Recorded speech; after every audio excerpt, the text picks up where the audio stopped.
Si vous n'aimez pas l'architecture, aimez au moins la culture. www.mremma.com.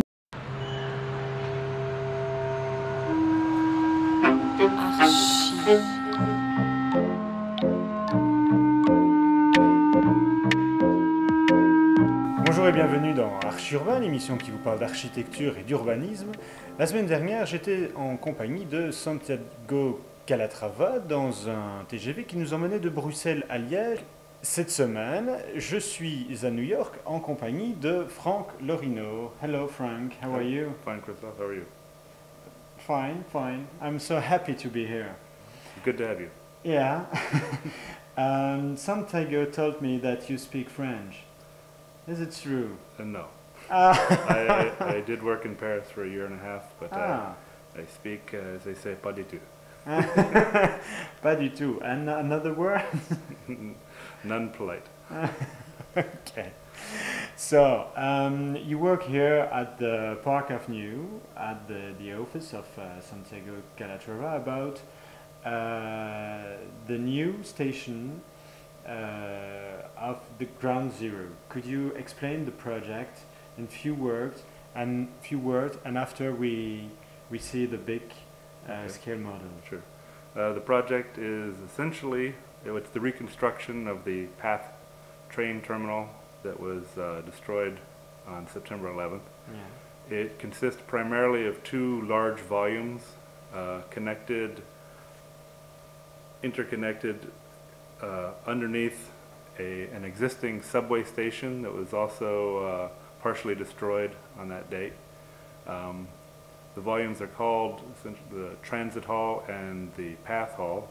PATH Hall houses the train station, and the Transit Hall basically is where that alights above grade and is the recognizable symbol in the city that you've seen with the big, what we call the oculus. Okay, we can turn us and we see. Behind us, this is what we call the oculus. It is the transit hall coming above grade, rising up in a series of what we call the portal frames or ribs that then become a series of rafters, which was part of. It is essentially Santiago's the bird arising from the child's hand after the 9/11.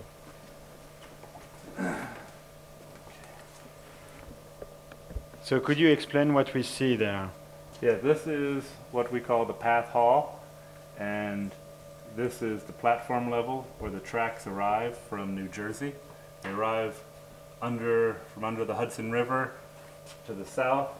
They proceed to the north, and then they exit again through a separate tunnel under the Hudson again. So there are 5 tracks and 4 platforms.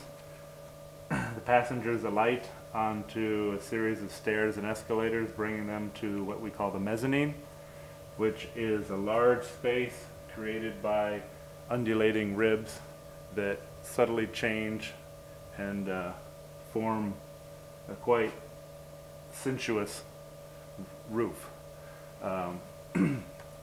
This space, as you'll see, is flanked to the north and to the south by commercial real estate, which will be retail shops. It connects to a corridor which goes to the west, which connects to the World Financial Center, which is a large residential business development that's actually on the Hudson River. So the passengers coming from the PATH train combined with the people moving from the World Financial Center make about 50 to 60,000 people moving, you know, each morning in one direction or another. If you look through here, you can see that this is the concourse, and from the very end of the concourse you can see all the way about 350 meters to the east, the very eastern extent of the project. So one of the very defining elements of the project was to keep the project as open as possible with as few columns and interruptions, so that the visual clarity of the space led the passenger to a certain kind of orientation and comfort.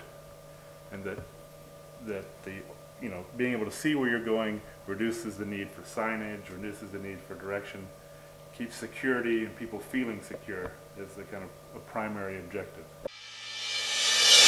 Which material do you use? The Skylight here, which is not actually modeled, but the Skylight is steel and glass, and then will open into pockets in the roof for the special celebrations, the 9/11 event. How big is the project in meters? Square meter of the public space is about 30,000 square meters. The space you're looking at has a floor plate of about 6,000 square meters, and it has a height of about 35 meters from the floor to the highest point of the arch. There is a lot of entrance for the station. There are a lot of, there are two at grade that enter into this space directly, which are at each end under the ends of the arches. This is what we refer to these elements as the abutments, and you enter in underneath them into the poles of the project. However, there are a lot of additional entrances to the north and the south that are through the adjacent towers. There are entrances down to levels below to various other components. This is a leads to a passageway to the Fulton Transit Center, which connects to about 6 New York subway stations. This is a connection directly into the RW line, which is a subway running north and south under Church Street. Directly behind you, there's an entrance at the upper level to the #1 line, which is another subway that runs north and south on the west side of Manhattan. Is it difficult to work in this site because you are not alone? A lot of things and all the building to reconstruct. Is it difficult to work with the other architects? It's not difficult to work with them, but it is a challenge. We have a 16-acre site which is being developed at about $12 billion, and it has 6 or 7 major stakeholders who are all trying to build world-class projects at the same time. Okay. And the basement, your work, it's for the cost is $3,000 billion. No, well, the cost for our project is 2.5 billion. Okay. And our project is essentially like a little bit of like a two-bodied octopus. It has the 2 main spaces, and then it has fingers into every aspect. So we touch everyone. We go underneath them, we're on top of them, we're next to them. So it's a 3-dimensional puzzle where we have relations with everybody.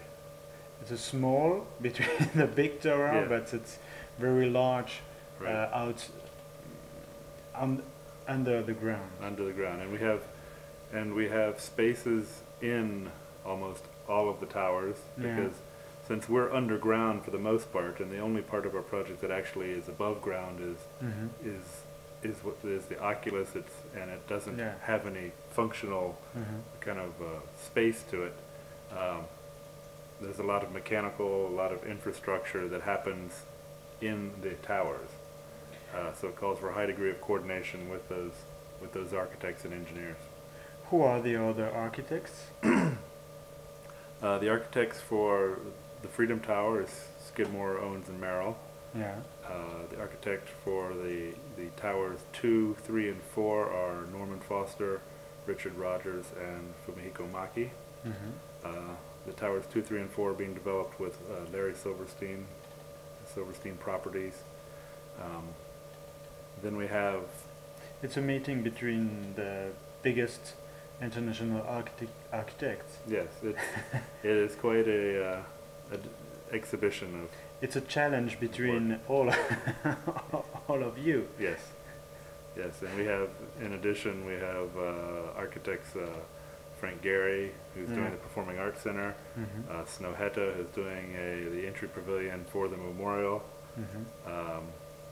We have the memorial project itself, which is just in terms of square footage, the largest single project on the site. And then of course we have the local agencies, the transportation authorities, Mhm. the port authority, the highway department, and the city planning all have active roles in the project as well. Okay, thank you, Frank, Thank you. for all your explanation. I'm very, very glad to see you and to have all the explanation, because it's not every day that we can come in. Well, it's our pleasure. Thank you. All right. On se retrouve la semaine prochaine pour un autre épisode d'Archi Urbain. Au revoir.